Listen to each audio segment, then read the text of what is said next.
Había 3 horas, puede pasar por aquí. ¿Me servís un poquitito de agua? ¿Querés un poquito de agua? Sí. Sí. Sí. Hacemos la servida.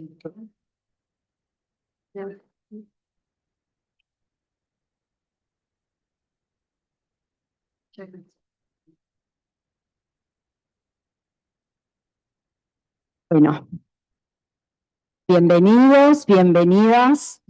Estamos muy felices de reunirnos esta semana aquí para celebrar el segundo encuentro iberoamericano de innovación y transformación digital y el tercer ciclo de digital, transformaciones digitales en la enseñanza universitaria.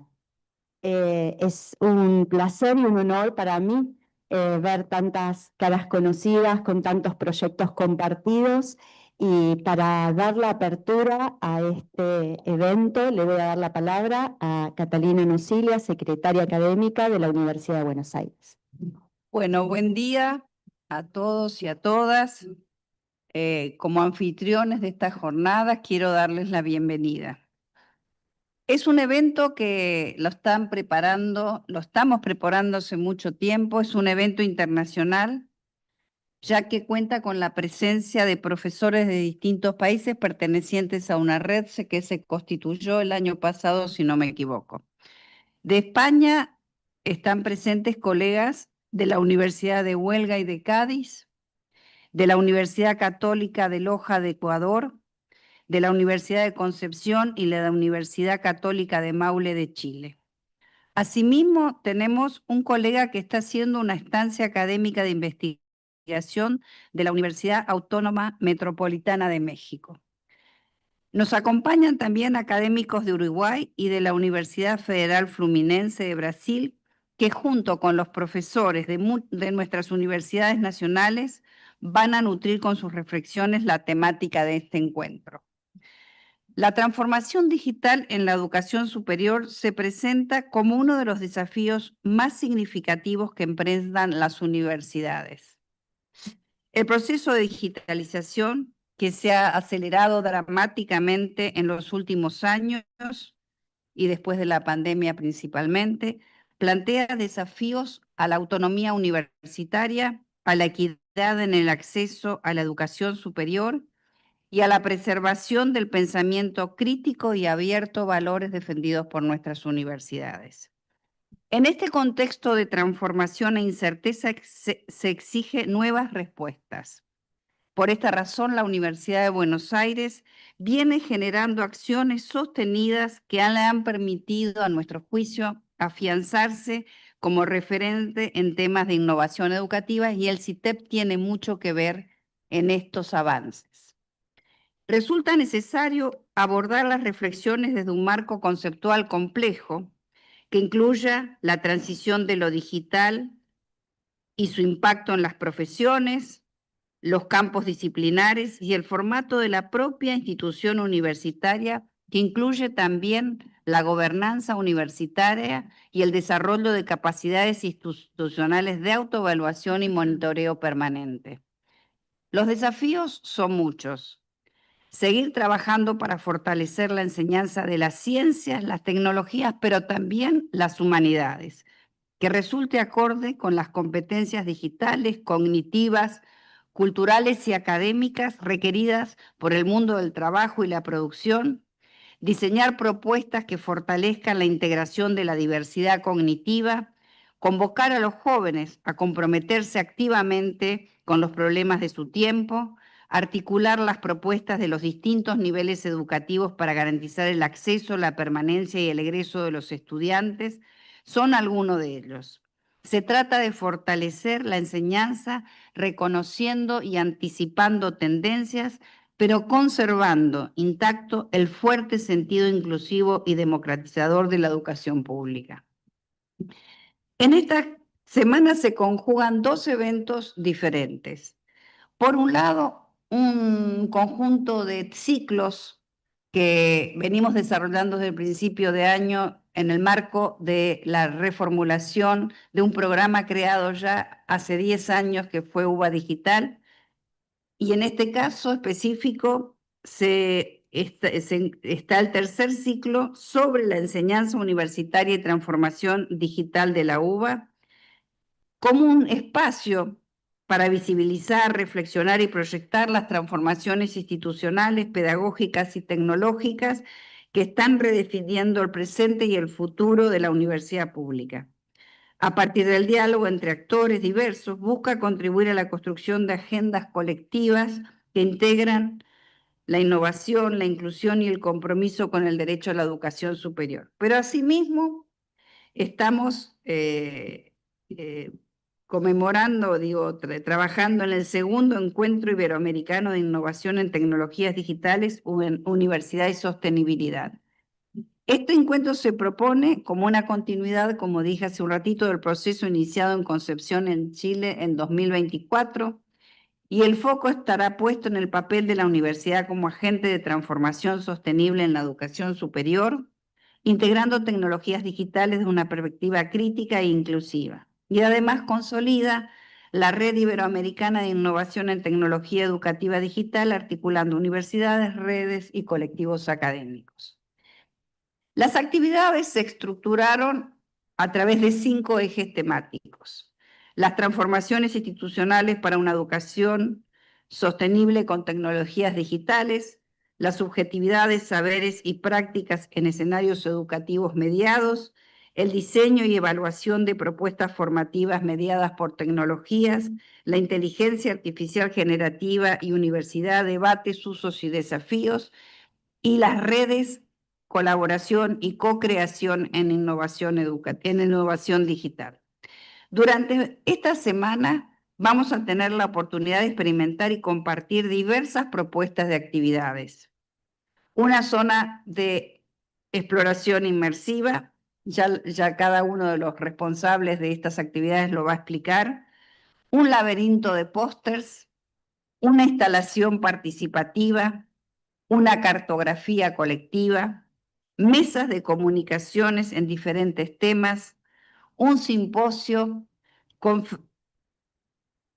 conferencias y paneles, ateneos de investigación, presentación de libros y del programa UBA Sostenible. Como ustedes verán, el esfuerzo que han hecho los organizadores es enorme. También estamos aprovechando esta oportunidad para que nuestros docentes que participan de algunos fondos otorgados por la Universidad de Buenos Aires para la innovación de la enseñanza mediados por tecnología puedan presentar sus productos de los convocatorias de lo que nosotros llamamos UBATIC. No cabe dudas que los valiosos aportes de todas nuestras universidades van a nutrir el trabajo que hacemos diariamente. Me resta finalmente agradecer a todos los que hicieron posible este encuentro. En primer término, al equipo del CITEP, de la imprenta, de la Secretaría, de los secretarios, del mantenimiento y limpieza y de todos los que estarán participando durante esta semana. Porque realmente lo hicimos fue muy artesanal. Deseo que el trabajo sea provechoso y los acompañaré todo lo que pueda en un contexto muy difícil desde lo presupuestario y lo político para las universidades argentinas. Pero es una demostración de que a pesar de las circunstancias adversas, la universidad sigue produciendo conocimiento útil para la universidad y para toda la sociedad. Muchas gracias.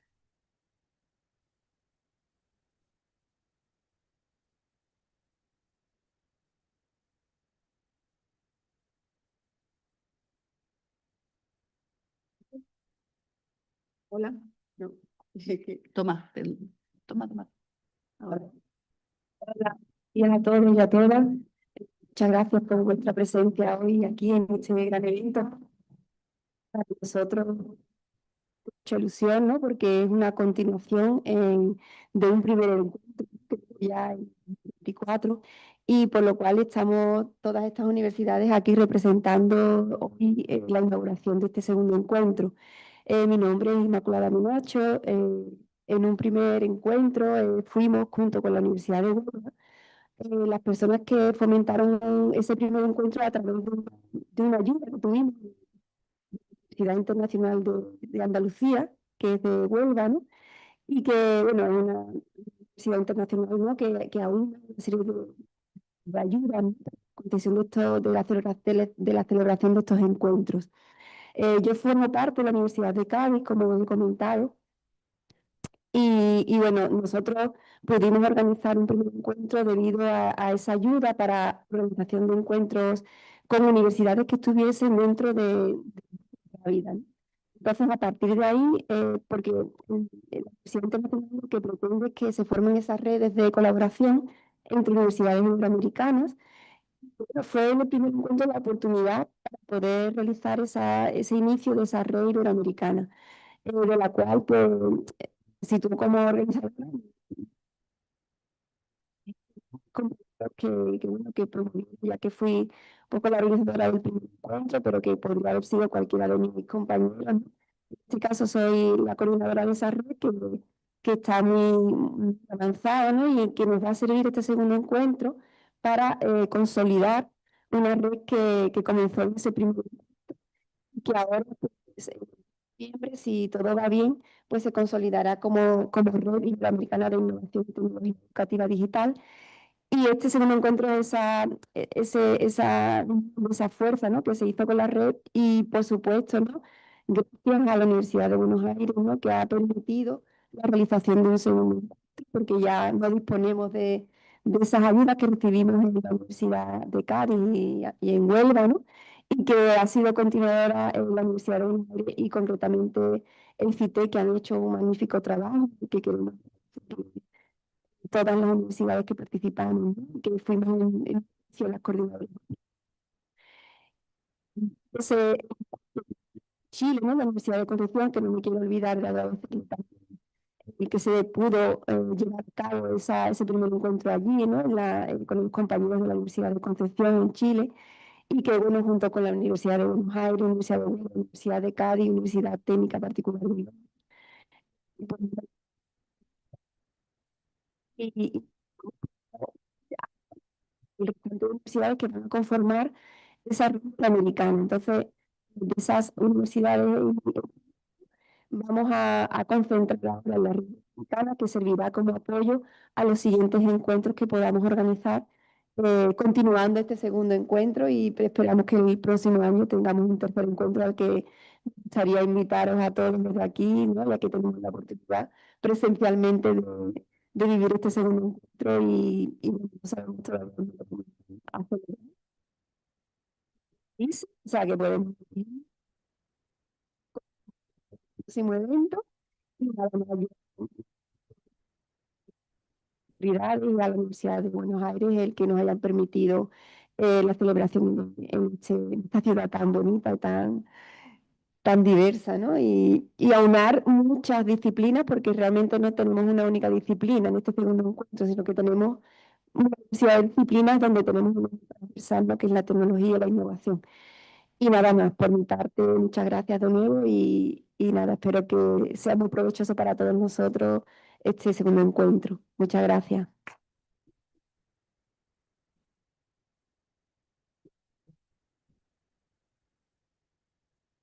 Muy bien, buenos días a todas, a todas. Un gusto estar aquí en estas jornadas. Y bueno, en primer lugar, por supuesto, agradecer a la Universidad de Buenos Aires especialmente ustedes dos, por el gran trabajo que han hecho. Recuerdo la reunión de febrero, cuando estuvimos aquí y se pensó con Silvia y con ustedes en realizar este encuentro, y nos parecía algo muy cercano, pero bueno, ya estamos aquí, y agradecerles el tremendo trabajo que habéis hecho, organización, más estar siempre atentos a todos nuestros requerimientos, así que les agradezco mucho. En segundo lugar, por supuesto, agradecer a todos mis compañeros de la red iberoamericana que han venido hasta aquí y tratar de que esto sea un encuentro donde sigamos produciendo intercambios, inicialmente de investigadores, pero también de propuestas de trabajo. En el caso de la Universidad de Huelva, a la cual yo pertenezco, siempre estamos abiertos a realizar convenios de intercambio de investigadores, de doctorandos, de maestrandos. Aquí, por ejemplo, tengo un doctorando nuestro que es chino, Long Hu, que está aquí haciendo una instancia de investigación aquí en Buenos Aires. Entonces, con apoyo del programa Erasmus, hay un Erasmus que es intercambio entre Europa y América Latina. Es importante que lo podamos generar proyectos comunes y estamos auspiciando a nuestros investigadores que vengan aquí justamente a través de ese proyecto, pero también se puede dar la inversa si ganamos algún proyecto Erasmus. Entonces, por supuesto, agradecer a todos los compañeras que han trabajado para la organización, especialmente aquí a las que están presentes en este lugar, porque sé que soy el alma mater, como todo grupo, tiene gente que empuja, que lleva, y son las personas que nos ilusionan a nosotros. Yo estoy aquí casi colateralmente, porque yo no pertenezco al área de filosofía de la Universidad de Huelva, y trabajamos temas éticos y de educación. Entonces me he enganchado a este lugar para colaborar con ellos, y bueno, yo siempre aprendiendo de todas mis compañeras. Simplemente eso, agradecerles. Vuelvo, para mí es muy emocionante estar aquí porque yo vuelvo después de 25 años a la Universidad de Buenos Aires, donde me formé, ¿sí? Y por lo tanto quiero agradecer públicamente a esta universidad pública y nacional y también reforzarla para que sigan habiendo estos emprendimientos y que la universidad pública, especialmente la de Buenos Aires, que es de mi corazón, digamos, siga adelante pese a todo. Y sabemos que va a ser así. Así les agradezco la presencia y buenos días.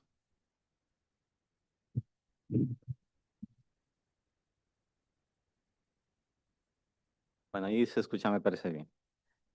Bueno, es un honor también poderme dirigir a ustedes. Yo vengo desde Ecuador, desde la Universidad Técnica Particular de Loja, es una universidad católica.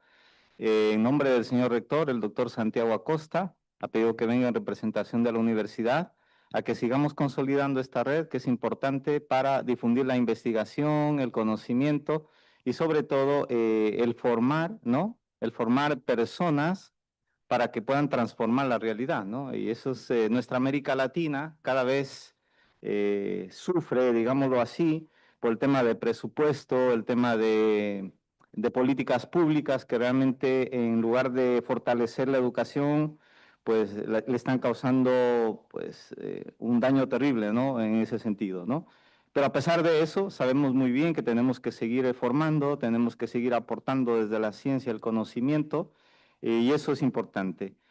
Soy yo, Roberto Carlos Cuenca Jiménez, soy docente investigador, pertenezco al Departamento de Filosofía, Artes y Humanidades y gustoso de estar aquí, de estar con los colegas que iniciamos en Concepción de Chile con este deseo de formar esta red y que luego ahora se van a sumar más universidades y que también se suman grupos de investigación, entonces de manera interdisciplinar, ¿no?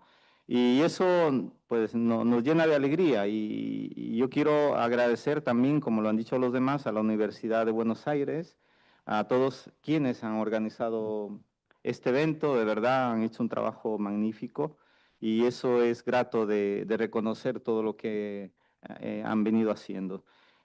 Simplemente de mi parte, nada más, que esta semana sean unos espacios para reflexionar, para saber que desde nuestras áreas, cada uno de su área de conocimiento, tenemos que seguir generando realmente cambios significativos, que el conocimiento no se quede solamente en investigaciones o publicaciones, sino que podamos también transformar en el ámbito ontológico de nuestros estudiantes y que podamos generar realmente cambios, que puedan enfrentar la realidad y tomar decisiones oportunas, ¿no? Así que de mi parte, pues muchas gracias y un honor estar aquí, ¿no?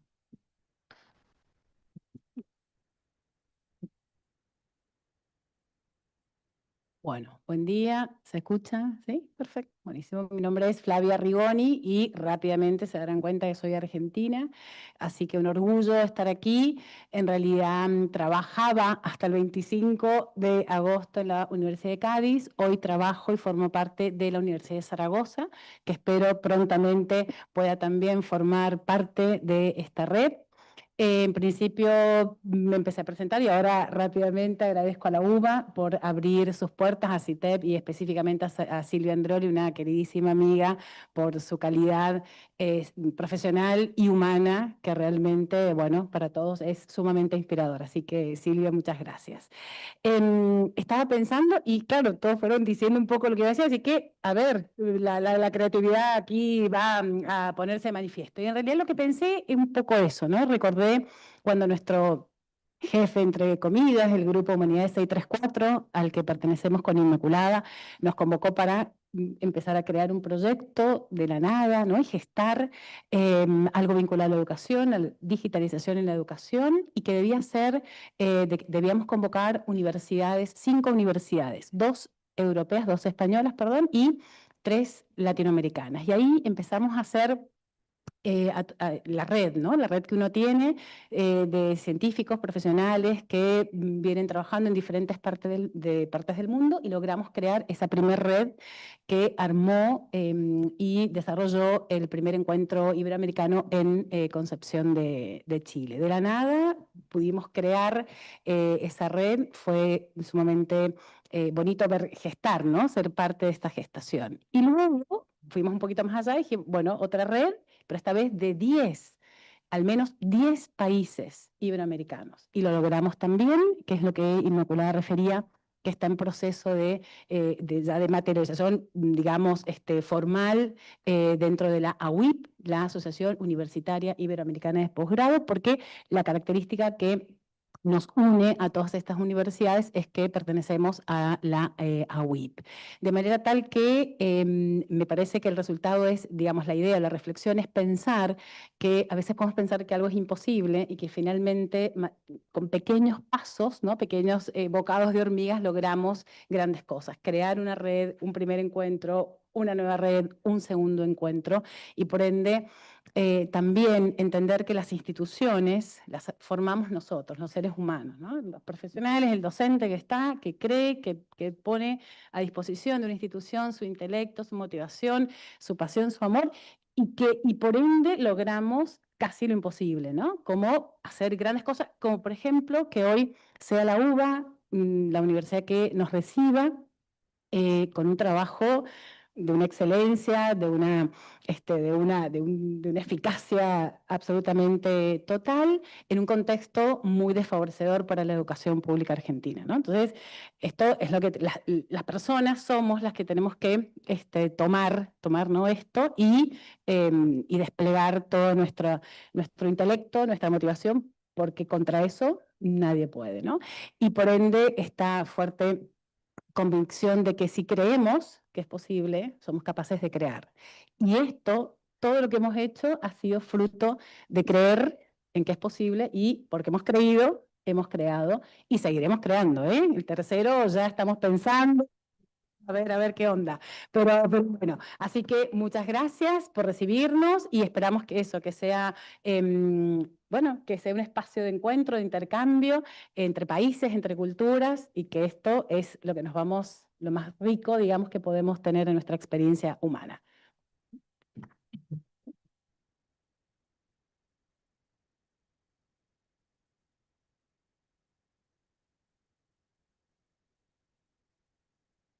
Silvia, nos vamos ya moviendo de ahí.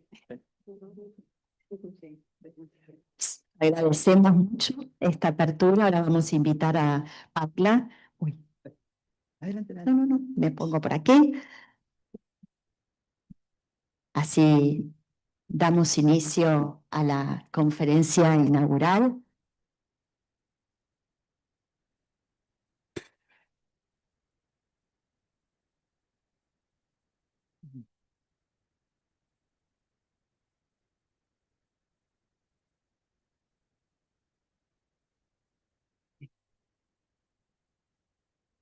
Interesante que desde la Universidad Carlos eh, haya argentinos, ¿no? Sean argentinos, egresados de la Universidad de Buenos Aires y de San Luis. Y tengo el privilegio de presentar a Paula Civili, que viene sí, pero que también es egresada de la Universidad de Buenos Aires.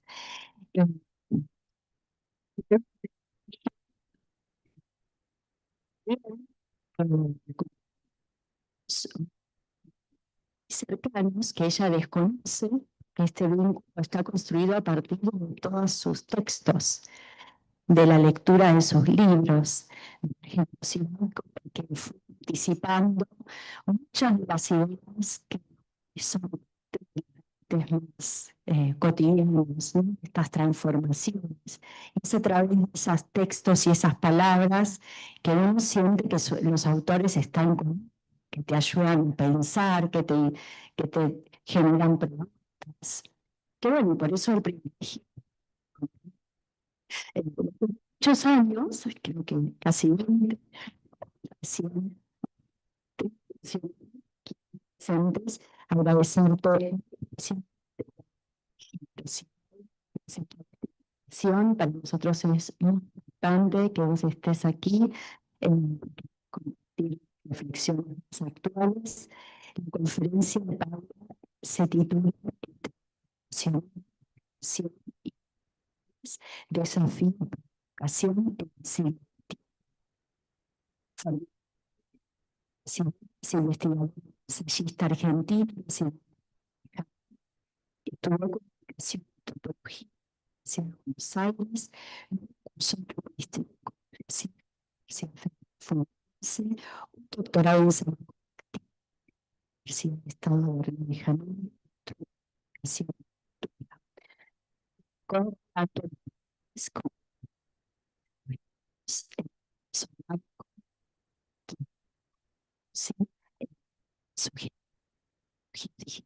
allá por el 2005,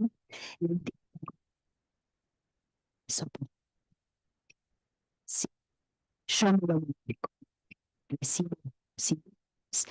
El profesor del doctorado de investigación estuvo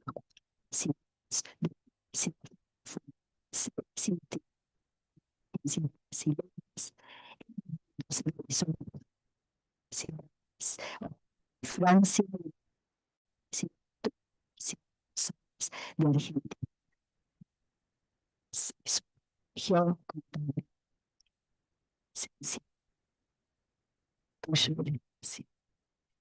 Muchísimas gracias. Buenos días. ¿Y se me escucha bien? A ver. ¿Sí?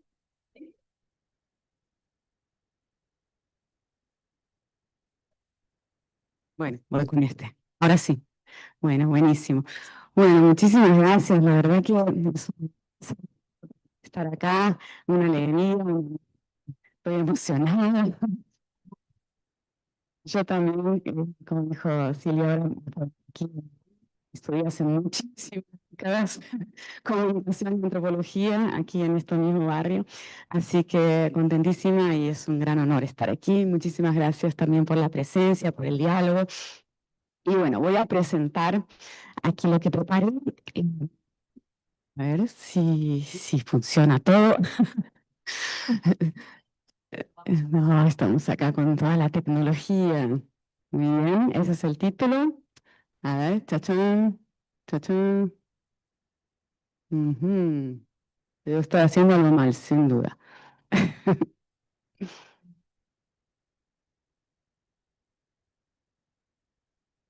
Las pilas, las pilas. Bueno, muy bien. En todo caso, bueno, parezca que forma parte del problemas. Muy bien. Es esta. sí. Bueno, entonces aquí les dejo ese. Uf, ¿qué pasó?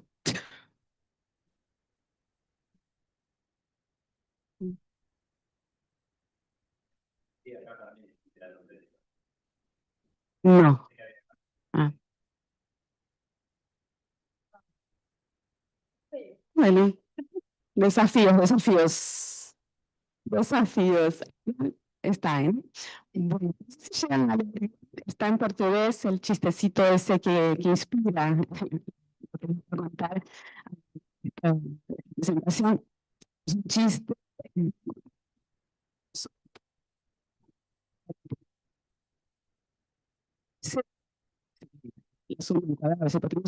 Y dice, en su opinión, dice el estudiante, o sea, es una caricatura, evidentemente. Sí, es este tipo de respuestas quizás en clases de historia, de geografía, de filosofía, este tipo de confrontaciones, ¿no? Y de dilemas que antes no eran habituales. Entonces, está... Bueno, pues, ¿está bien?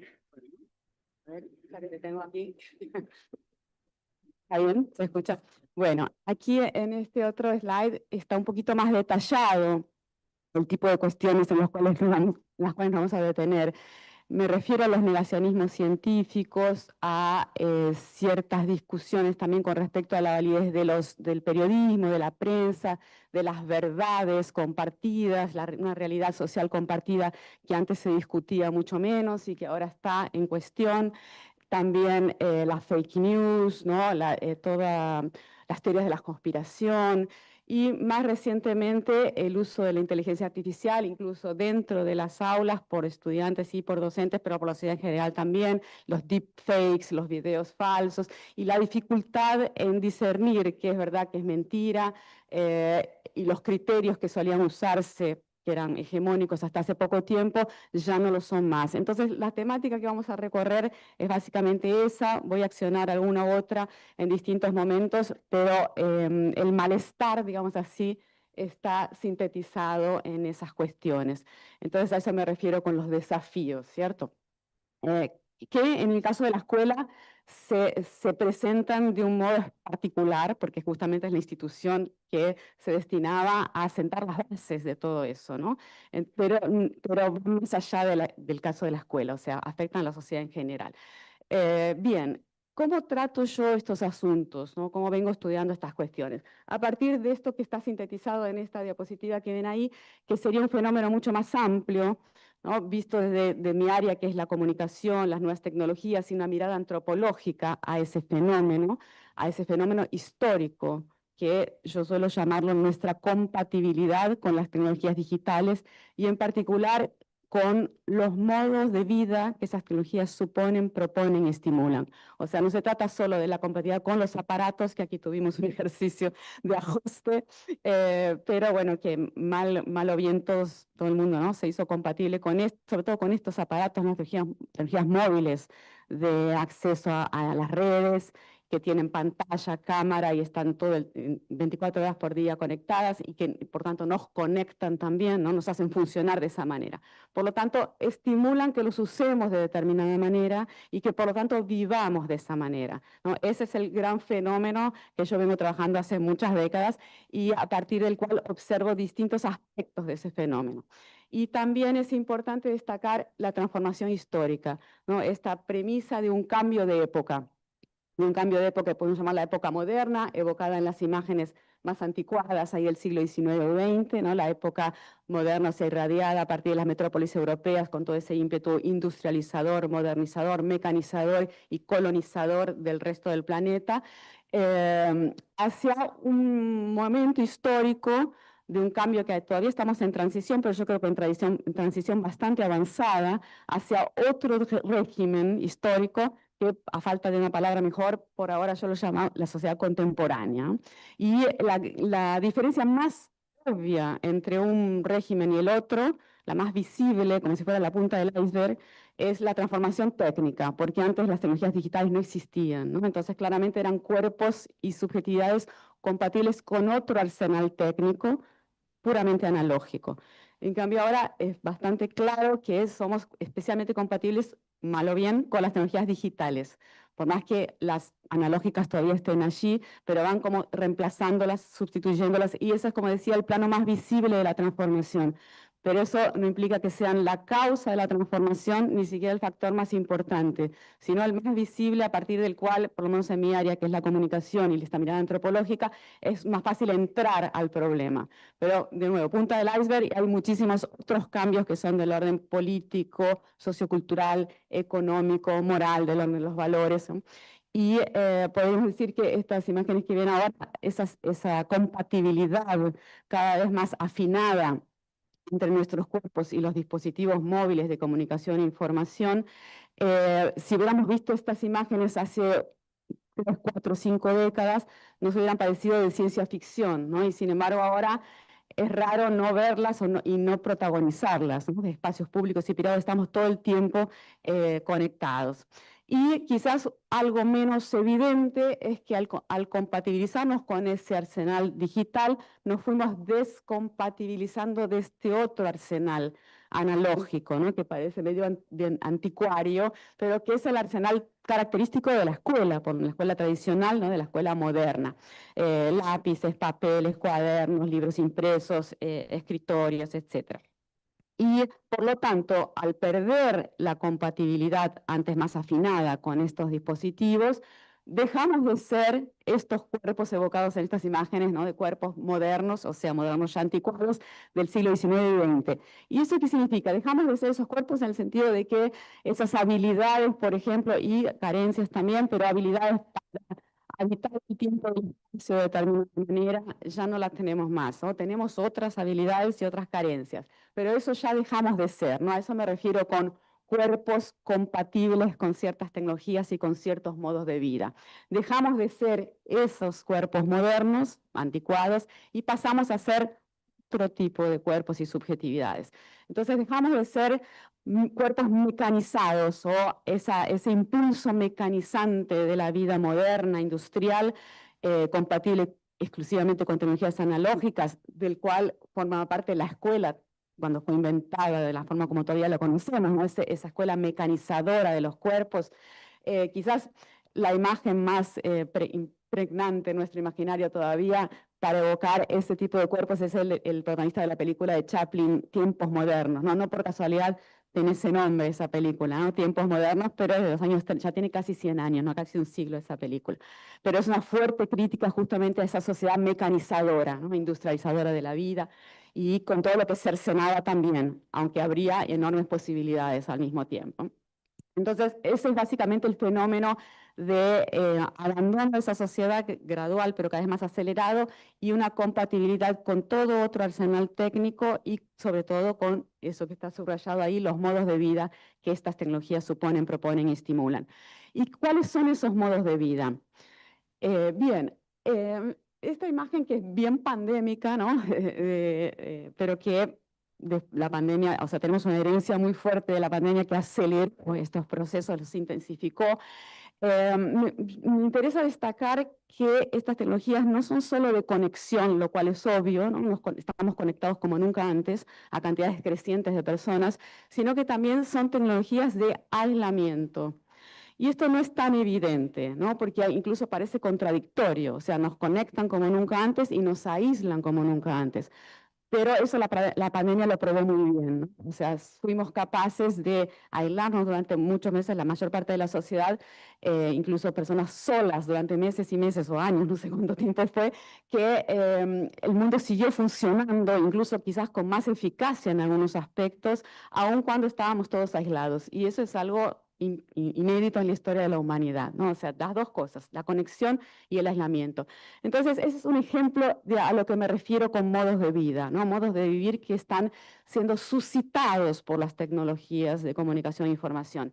Y aquí hay un detalle muy importante y es que las tecnologías no son neutras, ¿no? Esto para muchos de nosotros es evidente, pero sin embargo en la vida cotidiana, en lo coloquial, solemos pensar que no es así, ¿no? Que las tecnologías se suele decir que las tecnologías son neutras y que depende de cómo uno las use, que se pueden usar para esto y para lo otro. Bueno, en esta perspectiva, por lo menos de filosofía de la técnica que aprendí acá en la UBA, no, las tecnologías las estamos observando como aparatos que no son neutros o neutrales, nunca lo son.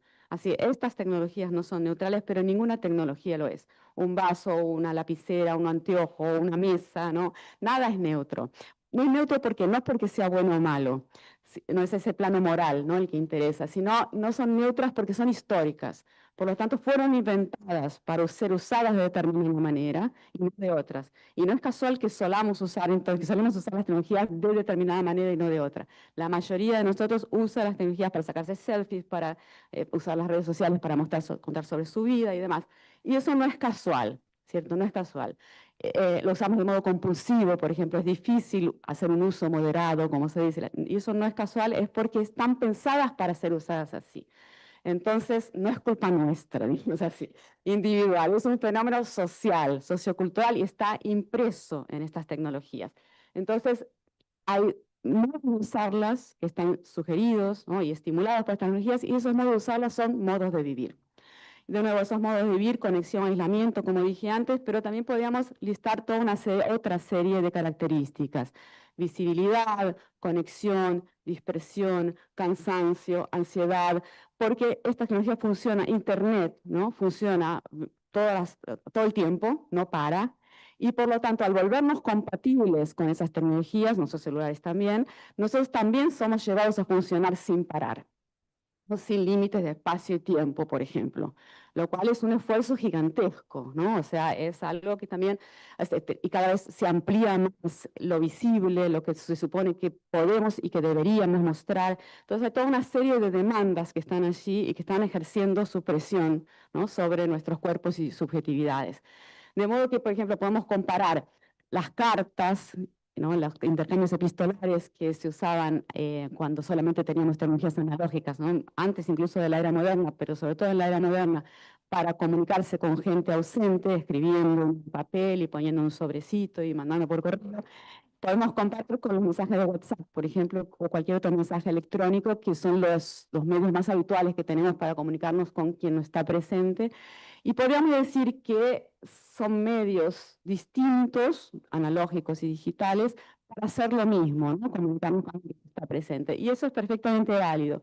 Pero en esta perspectiva que yo trabajo, el énfasis está en la diferencia, ¿no? La idea es pensar la diferencia, pensar por qué ahora usamos estos medios y qué implica eso, qué modos de vivir distintos de los que eran habituales hasta hace poco tiempo. Por lo tanto, pensemos, dos vectores que podríamos en principio destacar de lo que significan modos de vivir. Usos del tiempo y el espacio, ¿no? En el caso de las cartas, muchísimo más dilatados, ¿no? Muchísimo, tanto el tiempo como el espacio.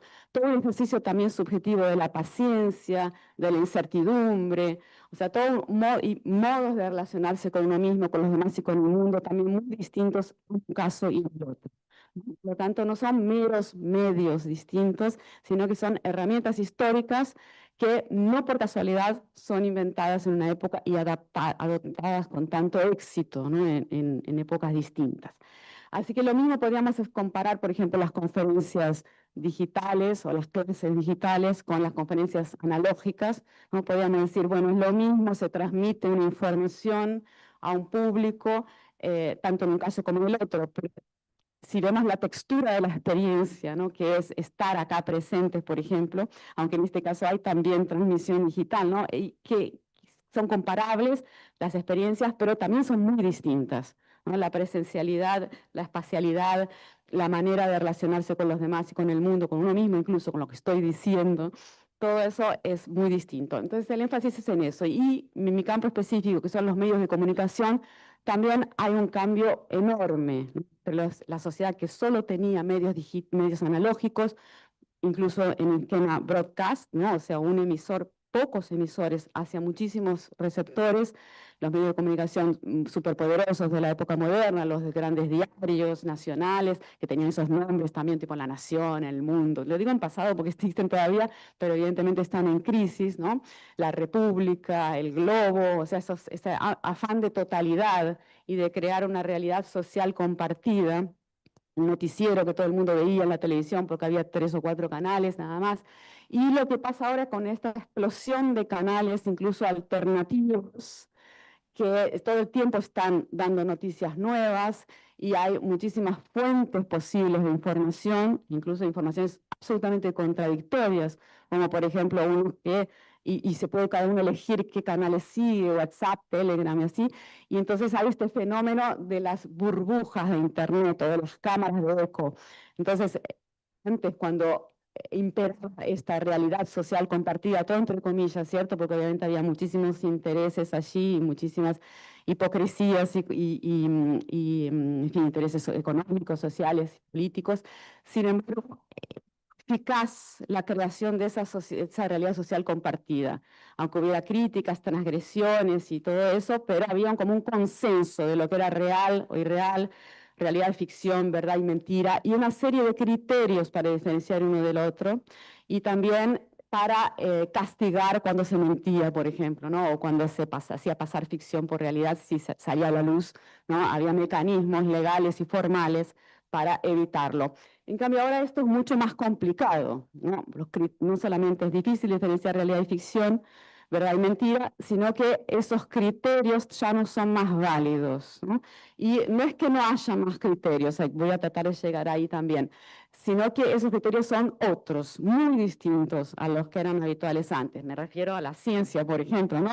Las evidencias, los hechos factuales, incluso el mismo periodismo, ¿no? Las fuentes fidedignas y demás. Entonces ahí agregaríamos otro eje de lo que significa modos de vivir que están siendo afectados, entre otras cosas, por el cambio técnico. Entonces, habíamos dicho antes, usos del tiempo y del espacio, modos de relacionarse con uno mismo, con los demás y con el mundo, y ahora también esta cuestión no menor de las definiciones de lo que es verdad y lo que es mentira, ¿no? Lo que es real y lo que es ficción.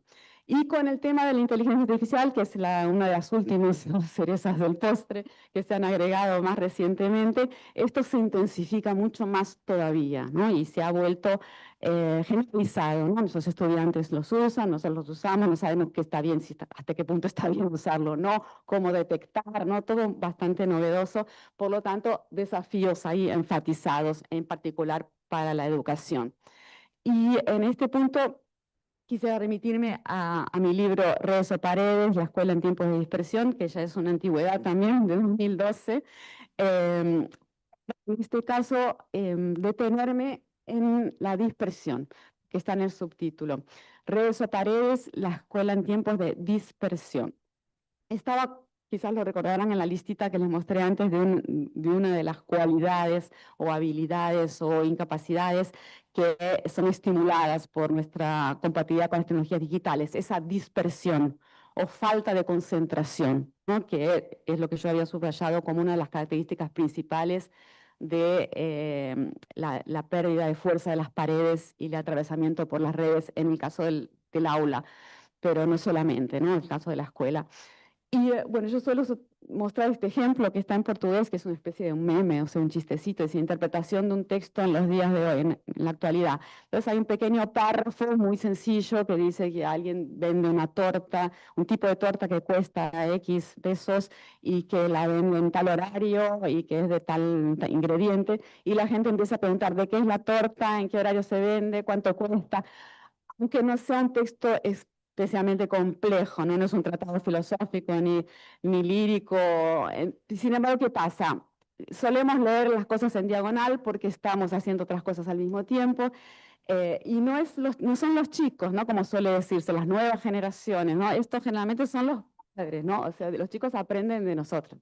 Entonces, como estamos haciendo muchas cosas al mismo tiempo, y algo nos interesó, pero no lo vamos a leer de nuevo, como decía la profesora. Si pues leíste bien, antes de levantar la mano, lee bien, como se decía antes, ¿no? Entonces, claro, yo antes había dicho dispersión o falta de concentración, que eso es el veredicto, digamos, el diagnóstico dicho a partir de la escuela, ¿no? De la institución escolar. Falta de concentración, dispersión, pero positivado a partir de la cosmología moderna, contemporánea, podría ser nombrado como habilidades multitarea, ¿no? O sea, como estoy haciendo muchas cosas al mismo tiempo, no me puedo concentrar solo en una, pero no me puedo concentrar solo en una porque estoy haciendo otras cosas también, llevando a los chicos al colegio, haciendo la comida, o gimnasia, o lo que, bueno, todas las cosas que se suelen hacer juntas mientras miramos mensajitos y demás. Entonces, claro, es una habilidad que antes no teníamos y que desarrollamos más, poder hacer varias cosas al mismo tiempo, pero que aún así es limitada, porque podemos hacer muchas cosas al mismo tiempo, pero no todas las que quisiéramos, ¿no? Entonces siempre hay una frustración ahí. En todo caso, si pensamos que la escuela fue una institución que fue creada formando parte de todo ese otro régimen que estamos abandonando, mecanizador de la vida, industrializador y demás, una de las características que se suponía que esa escuela tenía que cumplir era desarrollar ciertas habilidades o capacidades en los estudiantes, futuros ciudadanos, entre otras la disciplina, ¿no? Haciendo ahí un homenaje a Michel Foucault, que llamó a esa época moderna como época disciplinaria, ¿no? La época disciplinaria, la disciplina como una característica fundamental para la escuela moderna, ¿no? Crear disciplinar a los estudiantes, disciplinar a los niños, a esos salvajes, ¿no? Para que fueran ciudadanos civilizados. Y nada fácil, ¿no? Por eso todos los días, por eso desde chiquititos, varios años, o sea, una tarea inmensa, ¿no? Y globalizada, planetaria, pero también la capacidad de ejercer un monólogo interior, la introspección, leer en silencio, en soledad, en diálogo con uno mismo, el libro, la novela, el pensamiento, ¿no? La concentración, todas habilidades que la escuela se propuso incentivar, la escuela moderna, ¿no? Por lo tanto, ese mundo, el mundo moderno en el cual éramos compatibles exclusivamente con tecnologías analógicas, en particular las de lectura y escritura. De modo que cuando la escuela se suponía que no estaba en crisis todavía, ¿no? Pensemos, sobre todo a fines del siglo XIX y primera mitad del siglo XX, ¿no? Porque antes de que las tecnologías digitales se popularizaran, ya esa crítica a la escuela venía funcionando, ¿no? Como con sus limitaciones y demás. Pero podríamos pensar que si la escuela moderna se propuso eso, ¿no? Entre otras cosas, suscitar introspección, concentración, disciplina, y contrastamos con lo que venimos viendo sobre la sociedad contemporánea, nuestros cuerpos compatibles con las tecnologías digitales que nos estimulan a ser visibles, conectados, dispersos, vemos que no solo se crean cuerpos distintos, subjetividades distintas, sino hasta opuestas. O sea, lo que se estimula es otras maneras de vivir muy distintas, incluso opuestas a lo que se creaba antes. De modo que el desafío es gigantesco, ¿no? O sea, no sorprende que la escuela se encuentre, o la educación formal en general, se encuentre ante estos inmensos desafíos al propagarse los modos de vida que en todos los otros ámbitos de la vida están siendo estimulados, ¿no? Y la escuela está ahí intentando ponerle freno a todo eso de alguna manera, o en fin, negociando como se puede, ¿no? Como venimos haciendo. Entonces, en ese sentido, mi libro Redes o Paredes trata esta temática a partir de esta oposición o de este conflicto entre el mundo de las paredes, que es el mundo de las instituciones modernas, paredes que, como en este anfiteatro, ¿no? Que ponen límites al tiempo y al espacio, no solamente al espacio concreto, sino también al tiempo. Esta conferencia empieza a determinada hora y termina a otra hora. Antes las puertas estaban muchísimo más cerradas, ¿no? Ahora son más flexibles. Pero aún así la estructura sigue siendo en buena medida la misma, ¿no? Las paredes están ahí todavía, pero como nos volvimos compatibles con las redes y con todo lo que eso implica, las atravesamos de modo muy fácil, ¿no? Atravesar, muchos de ustedes deben estar con los celulares y por lo tanto están acá, pero también están en otro lado, estamos al mismo tiempo haciendo otras cosas. Y aunque no estemos con celular en el momento, como por ejemplo en mi caso, aún así ya somos esos cuerpos compatibles con otro modo de vivir. Por lo tanto, las paredes ya no funcionan como solían funcionar. No ejercen esa fuerza que antes ejercían. Por lo tanto, dejamos de ser esos tipos de cuerpos, que ahí estoy destacando la palabra límite, porque límites de espacio y tiempo, pero también límites de muchos tipos, ¿no? Límites que la sociedad moderna no dejaba de imponer, ¿no? Las paredes eran máquinas de poner límites. No hagas esto, esto no se puede, esto no se debe, ¿no? O sea, y la escuela es ¿no? Una especialista en eso, solía hacerlo, ¿no? Esto no. ¿Y por qué? ¿Por qué no? Porque está mal, porque no se puede, porque... muy de acuerdo con el reglamento de la sociedad moderna en general. Sin embargo, ahora tendemos más hacia lo ilimitado, ¿no? Desafiar todo límite, y entre otros motivos porque justamente nos hemos vuelto compatibles con tecnologías que nos proponen posibilidades ilimitadas en todos los sentidos. Antes hablé del espacio y del tiempo, pero podemos ir más allá de eso, no es solo espacio-tiempo, ¿no? Sino la cantidad de películas, canciones, en fin, todo lo que hay de ilimitado. Por lo tanto, las paredes de la escuela no es casual que también se vean desafiadas, ya no funcionan como antes. Aquí, de nuevo, también estoy aludiendo a la teoría de Foucault sobre las sociedades disciplinarias y pensando en particular, él llamó a la escuela, la llamó, como a otras instituciones modernas, instituciones de confinamiento, ¿no? Ahí se refiere también a las paredes, confinar, encerrar. Fue una de las tecnologías usadas por la sociedad moderna para crear cierto tipo de cuerpos y ciertas maneras de vivir. En el siglo XIX y XX, básicamente, ¿no? Y bueno, la escuela, la fábrica, la cárcel, el hospital, etc. O sea, todo ese universo mecanizador de la vida, que ahora con las tecnologías informáticas, digitales, no es que hayamos abandonado ese ideal de la máquina, pero son otras máquinas, nos hemos vuelto compatibles con máquinas informáticas, digitales. Y eso no es un detalle menor, ¿no? O sea, son otros tipos de máquinas que funcionan de otra manera y por lo tanto nosotros también estamos funcionando de otra manera. Entonces, esa tensión entre la dinámica de las paredes, por un lado, y la dinámica de las redes, que sigue presente, porque estas instituciones están aquí todavía, la vivimos cotidianamente, y en la escuela en particular. Entonces hay un ejemplo que a mí me gusta mostrar, que es ese meme también pandémico, de cuando se empezó a popularizar el Zoom, ¿no? o el Meet, ese tipo de dispositivos para las clases online. Compartan eso que lo que dice arriba es en portugués. Dice, en mi época se decía ratearse. Ratearse, creo que eso del lunfardo. Entonces en los otros países, no en el lenguaje porteño, por lo menos era ratearse, porteño del siglo XX. Pero ustedes me entienden, o sea, hacer preguntas, salir de la escuela, había que hacer con este chiquito de acá algo heroico, digamos así, porque escaparse de los límites y de las reglas, no solo de la pared, sino de lo que estaba muy mal, que era no ir a la escuela, evidentemente. Y como había un cierto consenso antes de que la escuela estuviera en crisis consensual como ahora, de que eso evidentemente estaba mal. Y para que eso funcionara, no solamente la escuela, los docentes, los directivos, sino también las mismas familias, la sociedad estaba de acuerdo que eso estaba mal. Lo cierto era no hacerlo. Por lo tanto, era heroico, entre comillas, ¿no? En ese sentido, ¿no? Que era todo un acto ahí de desobediencia.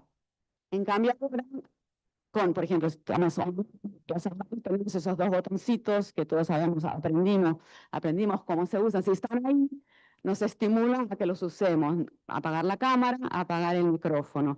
Y de esa manera que podemos hacer un montón de otras cosas, incluso no estar en la clase, pero también, por ejemplo, pero estar a medias, estar más o menos, lavar los platos, etc.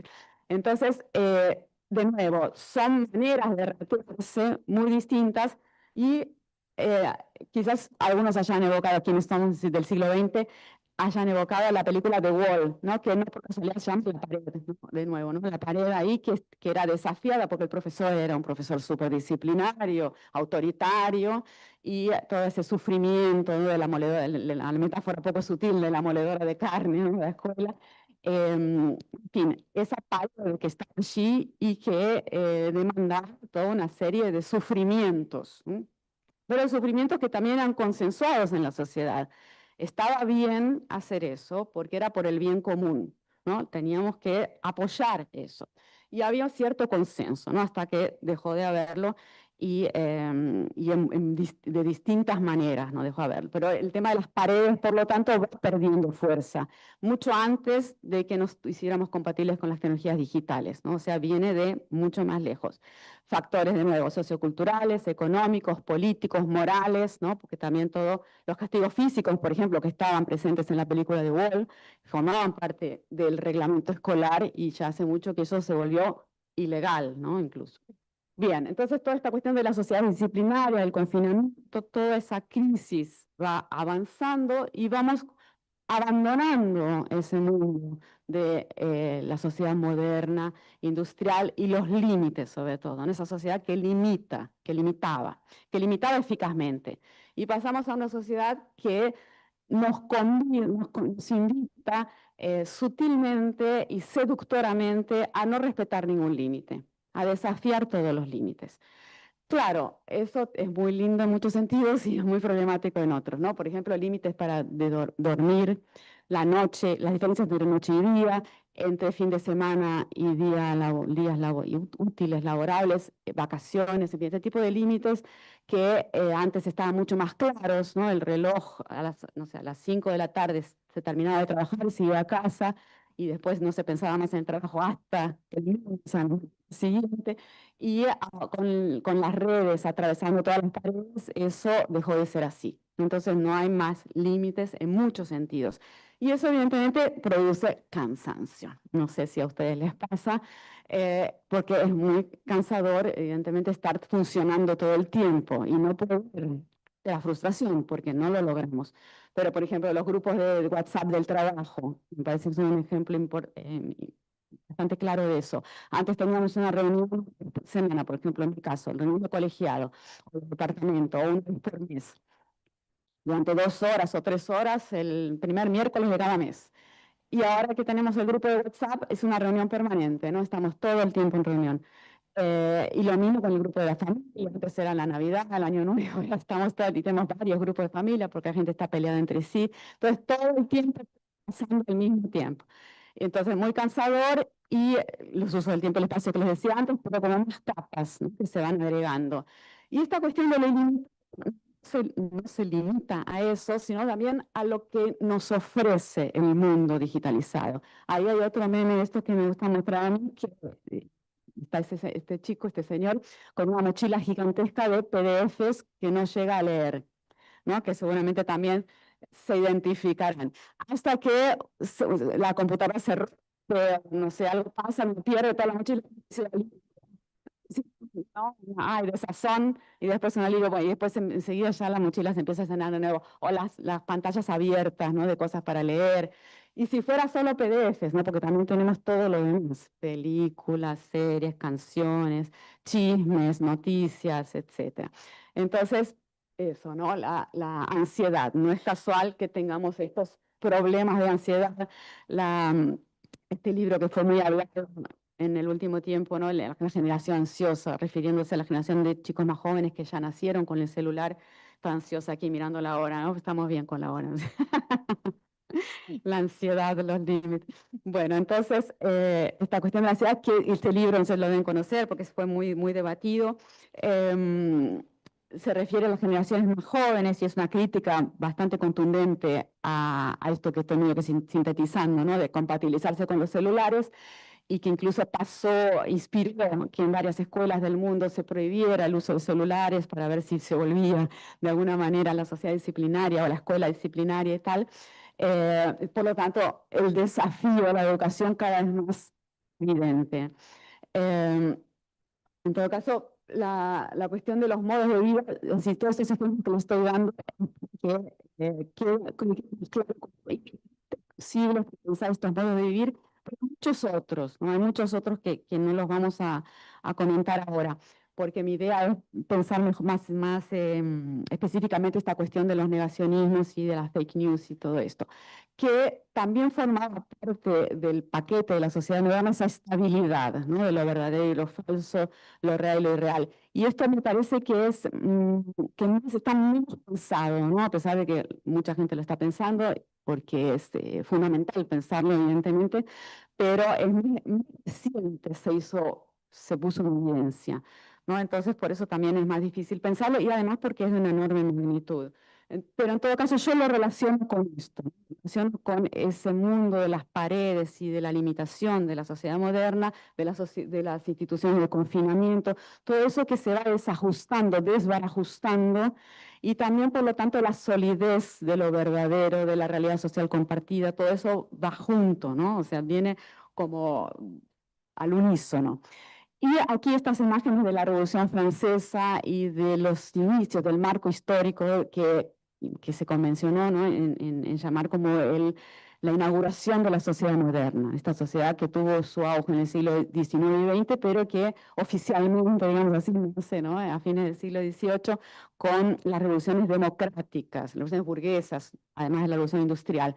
Y aquí algunos símbolos, ¿no?, de la justicia ciega, este lema libertad, igualdad, fraternidad, toda esa evocación también del universo grecolatino, ¿no?, y en particular la Constitución o el Pacto Social, el libro que de común acuerdo todos los ciudadanos firmaron de un determinado Estado nacional para ponerse de acuerdo, ¿no?, o sea, para llegar a reglas en común de lo que estaba bien y lo que estaba mal, las leyes, los códigos civiles, penales, las constituciones nacionales, pero también internacionales, las Naciones Unidas, después más tarde, ¿no?, los derechos humanos. En fin, acuerdos de todos los ciudadanos de determinados países y del mundo también en cuestiones que nos poníamos en común. Tipo, esto está bien, esto está mal. Claro que eso iba cambiando a medida que los valores iban cambiando, los valores y creencias, la moralidad, ¿no?, la moral iba cambiando, la ley se ajustaba. Por ejemplo, antes el divorcio se consideraba prácticamente un crimen o una inmoralidad, una indecencia en el siglo XIX. De a poco la sociedad fue movilizándose y cambiando en ese sentido, el divorcio comenzó a ser aceptable, las separaciones de divorcio, entonces la ley fue ajustándose y fue permitido legalmente, y etcétera, ¿no? Muchísimos otros ejemplos. La ley iba un poquito atrás, pero se iba, ¿no?, con luchas, disputas y discusiones en los parlamentos y en la sociedad en general, iba corriendo atrás la moralidad y se iba ajustando, porque la moralidad también cambiaba al unísono, se suponía, ¿no? Claro que había discusiones, pero la mayoría iba cambiando y evolucionando, ¿no? La idea del progreso también, que venía junto con ese paquete, ¿no? La idea de que se progresaba y se iba como ampliando los derechos civiles, ¿no?, los derechos humanos y demás. Bueno, esto es un pasado, porque esto ya parece que no es tan así. La idea de progreso, evidentemente, ya hace mucho que está en crisis, y la cuestión ecológica lo ha puesto en total evidencia, ¿no? La catástrofe ecológica, fruto de la industrialización y del progreso técnico y demás. Pero no es la única, ¿no? Y ahí me voy a remitir a otro autor canónico, Sigmund Freud, particularmente con su ensayo del año 30, 1930, famoso ensayo El malestar en la cultura o El malestar en la civilización, ¿no? Depende de la traducción, que muy conocido, ¿no? Y obviamente no me voy a detener demasiado, pero me parece que es un diagnóstico justamente de ciertos problemas o ciertos conflictos inherentes a ese mundo de la modernidad, ¿no? Al mundo moderno, que causaba malestar, ¿no? Básicamente, todos lo conocen, pero para refrescar aquí, ¿en qué consistía ese malestar? ¿En qué consiste ese malestar, según Freud? La idea de que para vivir en comunidad, vivir sacrificarse, ¿no? Había que reprimir, para usar, ¿no?, el vocabulario freudiano, reprimir ciertas pulsiones sexuales, pulsiones agresivas, ciertos salvajismos, ¿no?, del animal humano, civilizadamente convivir con los demás. Aquí resuenan muchos otros autores, ¿no?, como anteriores, como por ejemplo Hobbes, Rousseau, etcétera, que pensaron en la democracia, limitarse porque mis derechos, ¿no?, que coliden con los derechos del otro. Entonces hay que limitarse porque los otros también tienen derechos y yo tengo deberes de comportarme civilizadamente. Y lo que voy a subrayar aquí es el tema de la culpa, ¿no?, que es muy caro también no solamente al diagnóstico teórico de Freud, sino también a la revisión psicoanalítica que él propuso junto, ¿no? Esta idea de que el psiquismo humano, dice él, yo con la perspectiva que estoy presentando sería más histórico, el psiquismo del hombre civilizado, ¿no?, del sujeto moderno. Esa culpa necesaria, digamos así, aunque muy problemática porque causa sufrimiento, necesaria para poder, cada uno de nosotros se limitara para poder vivir en sociedad, ¿no? Entonces, aquí en este dibujito hay varias frases que el famoso concepto freudiano es super yo, superego, que sería esa instancia que forma parte del psiquismo interno, podríamos decir, que consiste en la interiorización de la ley o de la autoridad paterna, disciplinar de la sociedad, que lleva a reprimirte cuando viene el diablito y te da un impulso, o sea, vamos a portarnos mal. El super yo dice, no, está mal, eso no hay que hacerlo. Entonces, usted ve de la culpa, la disciplina, la represión, todas palabras claves que aluden a esa manera de configurar la subjetividad moderna. O sea, mucho límite, mucha represión. Y no solamente interna, subjetiva, sino también, podríamos decir, externa o social, colectiva, ¿no? Pensemos en la policía, la justicia, los tribunales, la autoridad paterna, la maestra, la escuela, todo también contribuyendo. O sea, si no funcionaba la represión interna, que para la mayoría funciona, esta fue la represión externa para también ajustar y, en última instancia, a los que no se doblegaban o se sometían a esos dictámenes iban presos, ¿no? O sea, los anormales. En fin, aquí me luego toda una serie de palabras claves y imágenes, ¿no?, que sintetizan lo que estoy diciendo. Esa subjetividad que costó mucho configurar, ¿no?, a lo largo de esos siglos XIX, funcionó con su malestar y todo, pero estaba ahí funcionando y en esa realidad social compartida ahí agregué la cuestión de la represión, que todo que ver con los límites. Pero ese también la lucha contra esto, con represión, que es el estímulo. El estímulo creo que sintetiza también la función de la sociedad contemporánea, que mucho más que funciona mucho más por estimulación que por represión, ¿no? Entonces, pues, tenemos, por ejemplo, instancias como el mercado, ¿no? Que no es que no existiera en la sociedad moderna, pero que el Estado al funcionamiento del mercado, y ahora cada vez más es el mercado el que estimula al Estado a no tener límites. Entonces, bueno, aquí son esquemitas, evidentemente, ¿no? Muy simplificadores y reductores de lo real, pero son palabras claves de un mundo y del otro que nos pueden servir para entender la transformación, esa transformación histórica. La institución organizadora que era el Estado, que por medio de la ley interpelaba a los ciudadanos con ese lema, usted debe, y con cierta eficacia, funcionar con ese malestar de la represión y los límites, hacia un mundo que funciona de otra manera. Si usted debe, como el nombre de los ciudadanos, pierde eficacia, o sea, ¿por qué tengo que ir al colegio si no quiero? Porque es así. Bueno, ya no sirve más eso, porque tenés que hacerlo, porque no sirve más para los, pero tampoco para los profesores. Bueno, ¿por qué tiene que ser así si en realidad, y el reglamento ya no sirve más? O sea, está bien, pero se lo cuestiona por todos lados, no sabemos exactamente qué pensamos, cómo tendría que ser, idas y vueltas por todos lados, tentativas, ¿no? De que la cosa funcione, y muchas veces patinamos. Y tiene todo que ver con esto de las burbujas que decía antes, ¿no? Las cámaras de eco, las burbujas de Internet, o sea, con la crisis de esa realidad social compartida que solía funcionar, solía ser relativamente homogénea, consensual, con todos los problemas que tiene, pero sí funcionaba, eficaz, era consensual.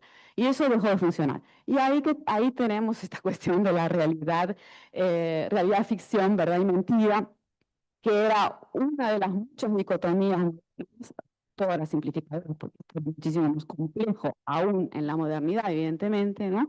Pero sin embargo, había como en el sentido común un cierto consenso de que es posible diferenciar ambos pares.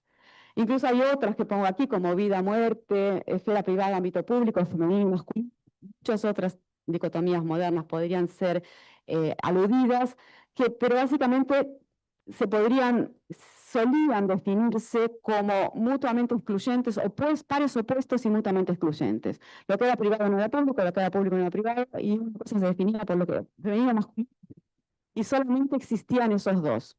Y aquello que tal vez en los márgenes osaba ser distinto era anormal y tenía que utilizarse o excluirse, pero era residual. Y lo mismo con realidad de ficción, ¿no? Y verdad y mentira. Pero claro, todo eso, junto con la crisis de la sociedad moderna, no es casual que también se haya desestabilizado, ¿no? Entonces, de nuevo, realidad y ficción, verdad y mentira, que es lo que nos interesa. Podemos pensar, por ejemplo, en géneros cinematográficos, como el documental y la ficción.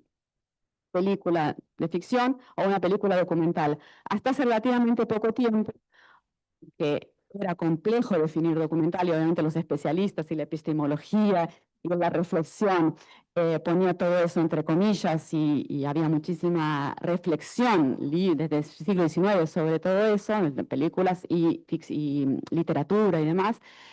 Aún así, era posible, una serie de reglas, decir, esto es un documental, no es solo posible, sino que había que hacerlo, porque no se podía hacer pasar un documental por ficción o una ficción por documental. Eso era, podríamos decir, inmoral, indecente, era mentir, era engañar. Este tipo de hitos históricos que dan cuenta que ilustran eso. En cambio ahora aparecieron en los últimos tiempos géneros confusos, que por lo menos al principio lo eran, reality shows, por ejemplo, ¿no? Al principio yo escribí el libro El intimidad como espectáculo al principio del milenio, y cuando estaban apareciendo estos géneros, reality shows, por ejemplo, y ficción. Y eso ahora ya sabemos que no es una cuestión, ¿no? Son reality shows, o sea, no es ni una cosa ni la otra, son las dos cosas al mismo tiempo. Por eso es necesario inventar esa palabra. Y tanto que se generalizó, ¿no? Ahora todo es medio que reality shows, incluso las redes sociales que surgieron después, como Facebook, Instagram, etcétera, que son reality shows personalizados, ¿no? O sea, lo instagrameable también. Lo instagrameable no es verdad ni mentira, es algo como performático, todas estas palabras que tuvimos que inventar para esa y la otra, las dos cosas al mismo tiempo, pero más o menos todos sabemos de qué se trata, ¿no? Hay tentativas de definir, vamos a ver si da tiempo un poquito. Las fake news, por ejemplo, noticias falsas. Hay gente que dice, bueno, siempre existieron noticias falsas. En realidad no, porque se detectó que el falso deja de ser una noticia, es mentira. Ahora, noticias falsas, y se las llama así. Y bueno, con la inteligencia artificial, evidentemente, y los deepfakes y todo eso, se intensifica mucho más. Pero esta otra palabrita, posverdad, que me parece especialmente interesante, ¿no? Porque, de nuevo, la palabra mentira ya existía. Entonces, ¿por qué hubo que inventar una palabra específica para nombrar lo que no es verdad? ¿Verdad? Y ahí volvemos al chistecito este de la profesora intentando enseñar el teorema de Pitágoras y el alumno diciéndole que ella es comunista, básicamente, ¿no? O pedófila, no sé, este tipo de acusaciones que empezaron a florecer en las redes sociales, pero también fuera de ellas, ¿no? O sea, vos decís eso porque tenés cierta ideología, no porque estás hablando en base a lo que dice la ciencia, los consensos científicos y demás. Entonces, el tema de los negacionismos científicos, muy perturbadores, ¿no? Que fueron instaurándose residualmente ese tipo de negaciones, cuando se desmentía que algo que se pasaba por verdad, se decía esto no es cierto, en general tendría que ser algo marginal, como la teoría de conspiración, ¿no? O sea, era algo que estaba ahí, pero que era cosa de locos, por decirlo así rápidamente, ¿no? En cambio, no sé si llegan a ver esas noticias, hay como se estima que el 30% de la población brasilera sea tierraplanista. Terraplanista. O sea, que creen que la Tierra es plana, o sea, que no es un planeta, ¿no? Que es un sistema solar, que es mucha gente, ¿no? 30%.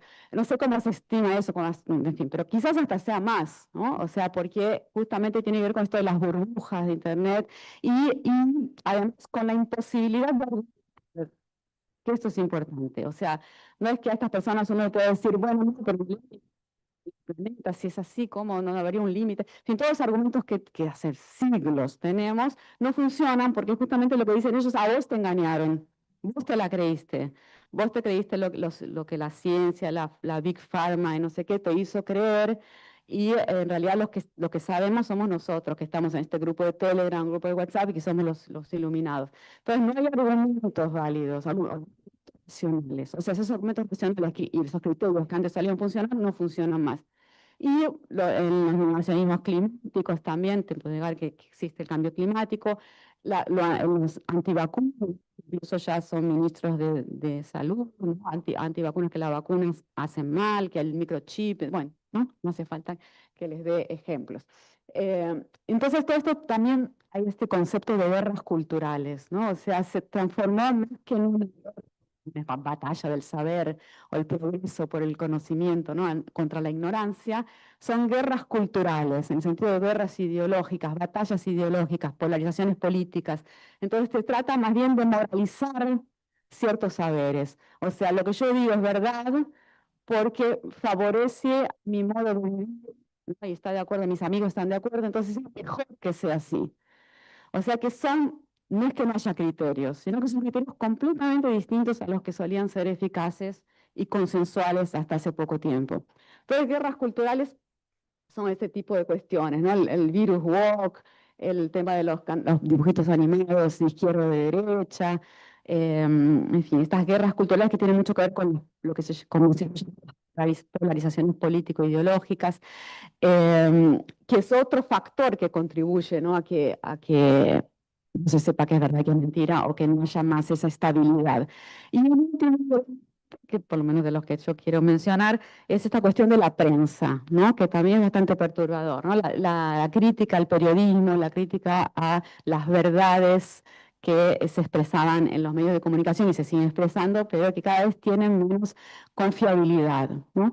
Y esto es complicadísimo también porque así como la crítica a la escuela, antes solía hacerse desde la izquierda, digamos, desde el progresismo, ¿no? Crítica porque está basada en intereses económicos, porque son grandes empresas que tienen chanchullos políticos y demás, pero la crítica también se suma a esa, una crítica de derecha, podríamos decir, ¿no? Que es justamente esta, que los medios de comunicación son comunistas y que entonces tienen, o pedófilos, etcétera, ¿no? O sea, distintos grados de conspiracionismo, pero que no es casual que varios líderes nacionales e internacionales muy importantes de los últimos años, que ganaron, que ascendieron, ¿no? En los últimos años, están abiertamente contra la prensa, ¿no? Contra los medios de comunicación. Cuando, más allá de la opinión que se puede tener de los medios de comunicación, tradicionalmente, ¿no? Los medios de comunicación, la prensa, es uno de los pilares de la democracia, ¿no? Incluso solía llamarse el cuarto poder, esa película ahí bien anticuada de Humphrey Bogart, el cuarto poder, pero podemos también pensar en Watergate, otra película del recientemente finado Robert Redford, ¿no? La de todos los hombres del presidente, el caso Water, o sea, ese periodista, ¿no? Que investiga y que saca a la luz escándalos de los poderosos, ¿no? Y por eso está esa imagen de arriba de la idea de un cuarto poder, ¿no? La idea de que además de los poderes políticos de la democracia, que es poder ejecutivo, legislativo y judicial, está la vigilancia de la prensa libre, ¿no? La prensa independiente que se ocupaba de eso, ¿no? De que ciertas verdades salieran a la luz, ¿no? Y que los poderosos no acapararan todo. Y es el corolario de todo esto, es que la democracia está en crisis, ¿no? O sea, con toda esta serie de cuestiones, y por último, ¿no? El último que yo voy a mencionar, la democracia está en crisis. Aquí hay una nota que salió hace un par de años en el New York Times sobre el tema de la crisis de democracia en todo el mundo. Y ellos también están, pero hasta hace 10, 20, 30 años esto no era así, ¿no? La democracia parecía que estaba relativamente estabilizada, sobre todo en ciertos países centrales. Y esta nota, yo la pongo acá porque me pareció especialmente sintomática, porque decía, bueno, no sé cuántos países están, la democracia de muchos países está en crisis en este momento. Y no empezar la lista por los países habituales de África y América Latina, ¿no? Que siempre están como ahí, y los países centrales ayudaban, ¿no? Entre comillas, con toda la hipocresía, a mantener esa democracia ampliante. La lista está encabezada por los países centrales, ¿no? Estados Unidos, Francia, Alemania, etc. Por lo tanto, y esto de nuevo es nuevo, ¿no? O sea, es bastante reciente.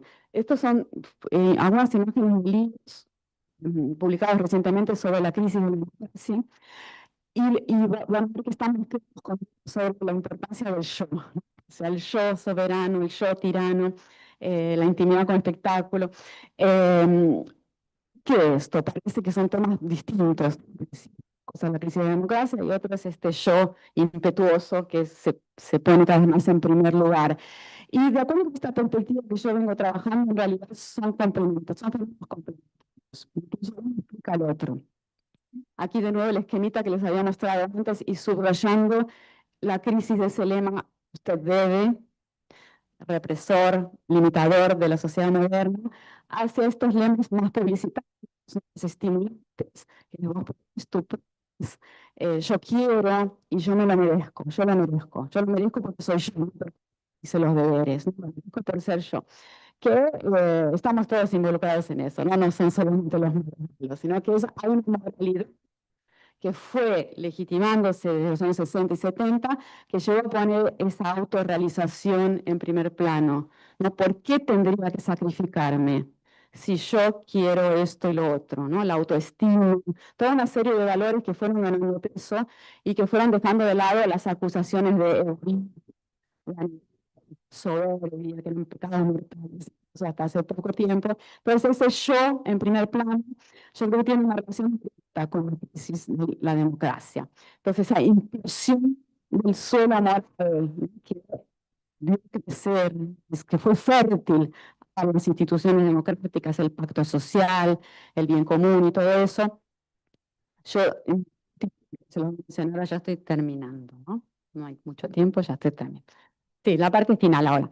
Esta idea de que un suelo moral es una metáfora, evidentemente, pero se agregaría ahí como otro de esos vectores de transformaciones en los modos de vivir. Ese suelo moral que estaba relativamente establecido, sólido, consensual, fue perdiendo esa solidez, ¿no? Se fue como conformando los ingredientes que son infértiles para las instituciones modernas y fértiles para otras cosas, ¿no?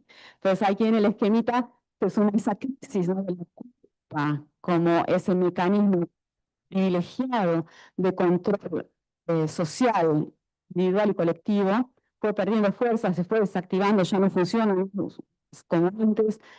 Cada vez hacemos menos cosas y dejamos de hacer porque nos sentimos culpables, en el sentido de que debería por la sociedad hacer esto y lo otro, y yo decido hacer otra cosa porque yo puedo y debería poder. Y esto está muy presente en los líderes, estos que mencioné antes, ¿no? Ese yo especialmente impetuoso, porque quiero, lo hago porque soy yo. Entonces, este es relativo ese consenso, esa equivalencia entre moral y ley, explota esa explosión, esa explosión. Y las categorías, los pares dicotómicos, realidad, ficción, verdad y mentira, que también estallan, ¿no? Y ahí volvemos a nuestro chistecito, no es por casualidad que esto pasa ahora.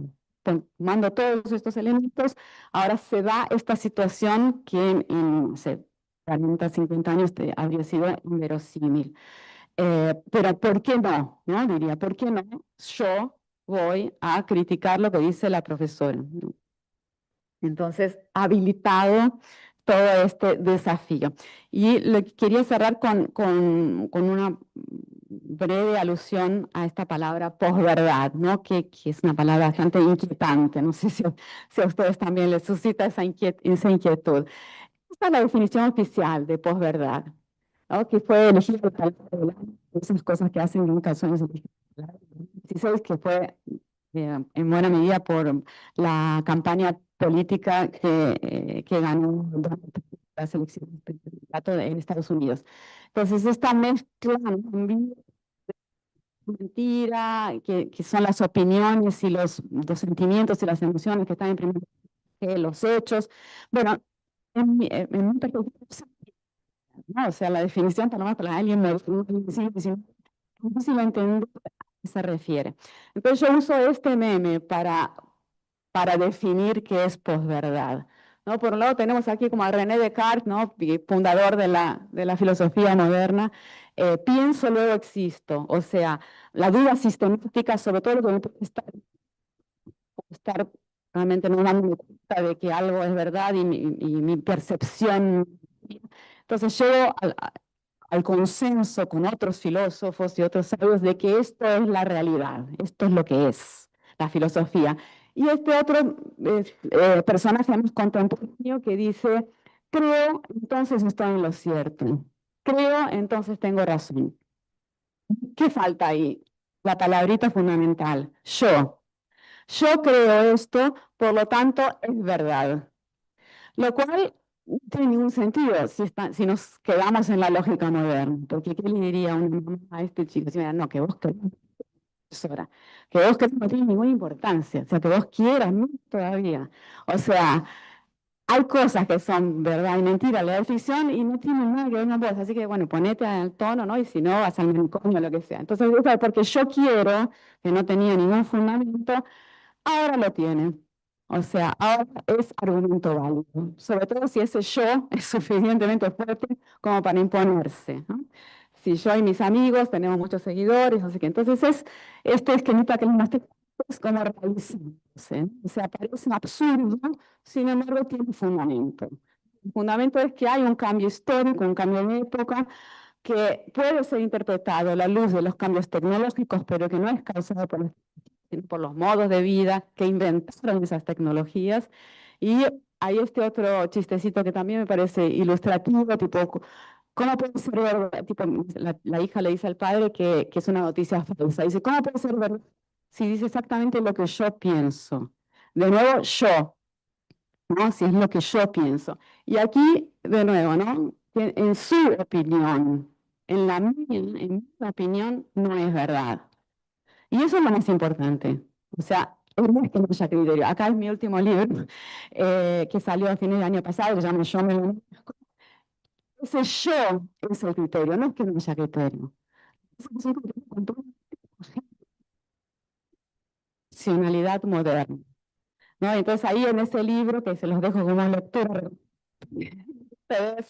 hay esta hipótesis de transición de la hipocresía moral burguesa, digamos así, que dio lugar a la libertad, igualdad, fraternidad, que nunca llegó a consumarse del todo, hacia un territorio a ciertos cinismos, ¿no? Se los dejo ahí.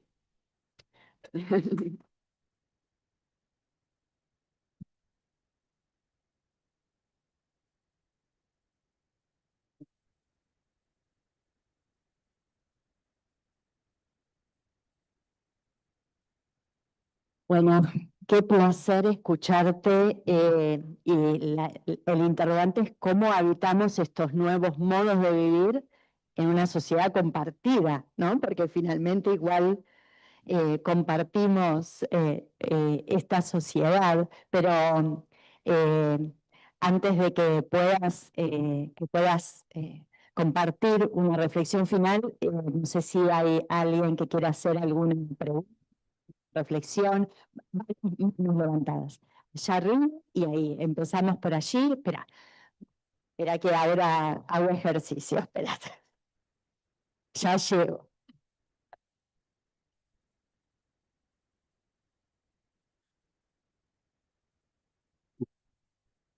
eh, Felicitarte por tu excelente presentación.